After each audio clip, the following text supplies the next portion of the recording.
안녕하세요. 공선생의 부동산 하나입니다. 이번 시간에는 토지 상담을 하다가 많은 분들이 자주 물어보는 것 위주로 정리해보는 시간을 마련해 보았습니다. 땅도 마찬가지지만 부동산이라는 것은 다 임자가 있고 내가 요구하는 니즈의 충족도에 부합되면 계약을 하는 것입니다. 미세한 부분까지 100% 만족할 수는 없는 것입니다. 계획관리에 반듯한 원형지를 찾는다고 해서 사다리꼴 모양의 토지를 안내했지만 한치의 흐트러짐 없는 네모 반듯한 경지 정리 수준의 땅을 요구하기도 하고 투자금에 맞춰가다 보면 입지가 용도 지역이 지목 등이 마음에 안 들기도 하고 여기에다 더해 높지 않고 낮은 산이 있었으면 좋겠다는 등등의 마음에 안 드는 이유가 다양합니다. 어렵게 모든 요소들이 충족되면 양도세율이 높아지지 않았느냐, 절세할 수 있는 방법을 알려달라고도 합니다. 당연히 이러한 것들이 소비자의 권리이기도 하지만 어느 정도 공부를 하고 오신다면 토지 공부의 효율성도 높을 뿐만 아니라 저를 통해 더 많은 지식을 얻을 수 있을 것입니다.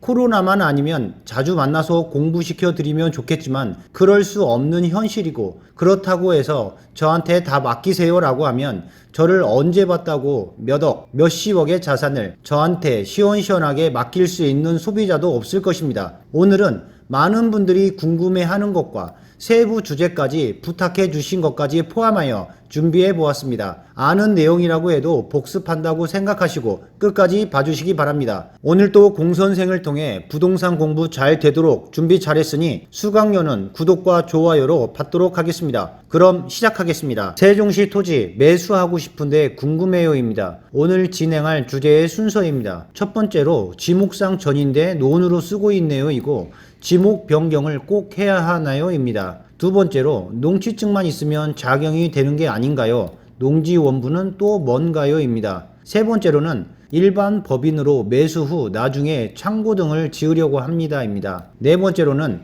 도시지역은 농지증이 필요 없다고 들었는데 자연 녹지도 도시지역이니 농지증이 필요 없는 거 아닌가요? 입니다. 다섯 번째로는 용도지역 중 계획관리, 생산관리, 자연 녹지 중 뭐가 가장 좋나요? 입니다. 여섯 번째로는 2022년 1월 1일부터 양도세가 70%로 바뀐다던데 어떻게 되나요? 입니다. 순서대로 알아보겠습니다. 후보지, 이행지에 대해 들어보셨습니까? 공인중개사 시험에 도전해 보셨던 분들이라면 부동산 학개론 첫 번째 시간에 나오는 용어입니다. 토지는 용도에 따라 택지와 농지, 임지로 구분하는데 택지는 주거용, 상업용, 공업용으로 세분화되고 농지는 전, 답, 과수원으로 세분화됩니다. 임지는 산림과 초지, 즉 땔감 및 수수로 이용되는 신탄림과 건축재 등으로 사용되는 용재림으로 세분화됩니다. 후보지라는 것은 택지, 농지, 임지, 상호 간에 다른 용도로 전환되고 있는 토지를 말하고, 이행지는 용도 지역 내에서 지역 간 용도 변경이 진행되고 있는 토지를 말합니다. 더 자세히 알아보면 집 지을 땅이 부족하여 용지 또는 임지를 용도 전환한다라고 하면 후보지이고, 왼쪽의 표처럼 전, 답, 과수원의 하나의 원과 주상공의 원처럼 원 안에서 용도 변경이 이루어지면 이행지입니다. 논으로 쓰고 있는데 원래 지목은 밭이다. 지목 변경 꼭 해야 하나의 질문에 논 답자의 한자를 자세히 보면 밭전 위에 물 숫자가 있는 것을 확인할 수 있습니다. 논 답자에서 물 숫자만 빼면 밭이 됩니다. 어느 정도 답변이 되었을 것 같습니다. 다음은 농지증만 있으면 자격 요건을 갖출 수 있는 건가요에 대해 알아보겠습니다. 농지 취득 자격 증명의 발급과 농지 원부의 개념입니다. 농지 취득 자격 증명은 농지 취득에 있어서 필수적인 조건이고, 농지 원부는 사업용 토지와 자격 요건과 관련이 있는 사항입니다. 농지 취득 자격 증명은 자기의 농업 경영에 이용하거나 이용할 자에 대해 농지를 취득하려는 자는 농지 소재를 관할하는 읍면사무소에 가서 발급받으시면 됩니다.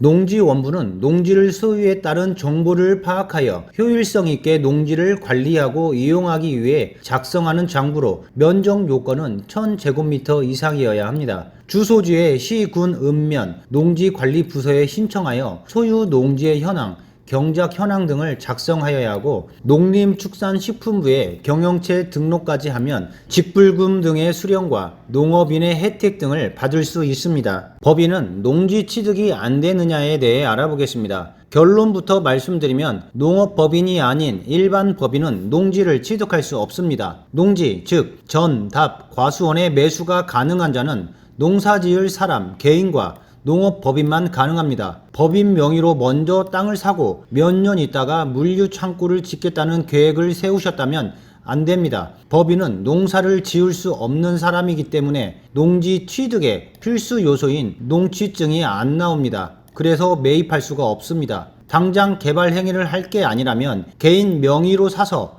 개발 행위를 할 때 법인 명의로 돌려야 합니다. 법인이 농지를 매수하기 위해서는 농지 전용 허가를 받거나 농지 전용 협의가 완료된 농지를 취득하는 방법밖에 없습니다. 당장 물류 창고를 지으려면 법인 대표는 사전에 매도자의 토지 사용 승낙서를 받아 토목 건축 설계 업체에 의뢰하여 농지 전용 허가를 받은 후 소유권을 이전해야 합니다. 도시 지역에서는 농취증이 필요 없다고 하는 부분입니다. 도시 지역은 주거지역, 상업지역, 공업지역, 녹지지역으로 나뉠 수 있는데 지목은 농지나 도시계획상 도시지역의 주거지역, 상업지역, 공업지역은 농취증이 필요가 없습니다. 하지만 녹지지역, 즉 보존녹지, 생산녹지, 자연녹지의 농지에 대해서는 농취증이 필요합니다. 계획관리, 생산관리, 자연녹지 중에 뭐가 제일 좋냐고 물어보시는 경우가 많습니다. 도로와의 관계와 입지, 활용도, 가격적 측면에서 우열을 가리기 쉽지 않습니다. 건폐율과 용적률의 차이에서 계획관리는 건폐율이 40%, 용적률이 100%이고 생산관리와 자연녹지는 건폐율이 20%, 용적률 80%입니다. 성장관리로 지정되어 있다면 건폐율은 10%가 더 올라가니 참고하시면 좋을 듯 합니다. 개발행위 허가에 있어서는 자연녹지의 활용 범위가 가장 넓습니다. 즉 공장 신축이 필요한 사람에게는 공장 허가가 가능한 자연녹지가 가장 좋을 것이고 물류단지 및 창고를 지으려면 계획관리가 건폐율이 높아서 유리합니다. 유명 식당으로 넓은 주차장이 필요한 경우에는 값비싼 계획관리보다 생산관리가 더 유리하겠습니다. 22년 변경되는 토지 양도세도 짚고 넘어가겠습니다. 큰 테마는 이렇습니다. 단기 보유 토지와 비사업용 토지에 대해 혜택을 주지 않겠다는 것입니다. 단기 보유 토지 양도 시에는 중과세율 10%포인트에서 20%포인트로 적용하겠다는 것이고 1년 미만은 70%, 2년 미만은 60%를 적용하겠다는 것입니다. 언제부터? 2022년 1월 1일 양도분부터입니다. 하지만 자세히 읽어보면 이 내용이 있습니다. 이 법령 시행 이후 신규로 취득한 토지 중 양도 시점 기준 비사업용 토지일 경우 취득 시기와 관계없이 양도세 중과세율을 적용하고 양도세 감면 대상에서도 제외입니다. 시행일이 2022년 1월 1일이라고 해서 2021년 4월 1일에 토지를 사서 올 11월에 팔면 되겠지라고 생각했던 분이라면 큰 오산입니다. 3월 29일 이후 2021년 12월 31일 이전에 양도해도 70%를 적용합니다. 비사업용 토지 양도 시에 기본 세율 6에서 45%에 가산되는 중과세율이 10%포인트에서 20%포인트로 인상됩니다. 예전에는 비사업용 토지더라도 3년부터 장기보유 특별공제 혜택이 있었는데 이번에는 장기보유 특별공제도 최대 10년 30% 적용을 해주지 않겠다고 합니다. 여기서 끝이 아닙니다. 양도소득세는 국세이고 양도소득세의 10%인 지방세가 붙습니다. 70%라면 77%라고 보셔야 하고 60%라면 66%로 보셔야 합니다. 땅 살라고 열심히 돈 벌어서 편하게 살아보겠다는데 애꿎은 서민한테 왜 그러는지 모르겠습니다. 그래도 남는 건 부동산밖에 없습니다. 사업용 토지로 만들거나 내가 농사 지으면 됩니다. 여기에 하나 더 자격 요건 3가지 통작거리 30km 이내 시군구 연접 임대소득 등을 제외한 연소득 3,700만원을 짚고 가시기 바랍니다. 지금 세종시 토지시장은 1, 2년 전에 2, 3억 토지들이 4에서 5억이 되어 있고 5에서 6억짜리 토지들은 10억짜리가 되어 있습니다. 현재 토지를 매수하실 때에는 과거에 알았던 토지 시세의 그림과